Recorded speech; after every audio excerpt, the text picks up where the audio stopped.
Panyaya iri kutenderera yamuri kunzwa vapostori. Ine message kana kuti tsamba dziri kutenderera mumedia. Dziri kutaura kuti ndini baba Ekosi mutumwa. Pane munhu ari kutaura kuti mutumwa Ekosi ane magrupu mana akavhura. Gurupu rekutanga rakandisangana nemutumwa baba Ekosi. Gurupu rechipiri kuroorana muchinamati baba Ekosi. Gurupu rechitatu magrupu acho 4.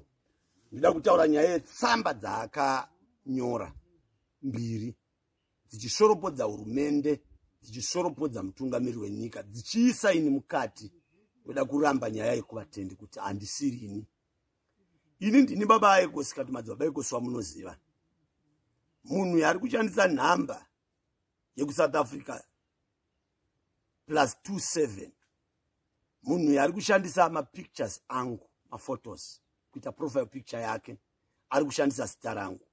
Saka kuvatendi vose vachasangana nemameseji iwayo akanyorwa nezuro ari kuti ndoda kuenda kunotaura nemukuru wenyika, nditaura vice president, ndakatumwa naMwari. Ndoda kubuda pachena kuvanhu nevidhiyo kuti fake, that is fake Ekosi. Ini ndini Ekosi wekuGuruwe, ndinonamatira kumarondera. Zvose zvamuri kuona handisiri ini.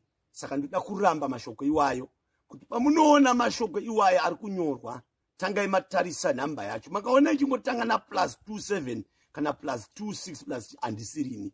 Ini ndine nhamba mbiri. Nhamba yekutanga 772 737 402 0772 737 402. Nhamba yechipiri 0712 150 579. Manhamba angu maviri ndoandoshandisa. Tatenda.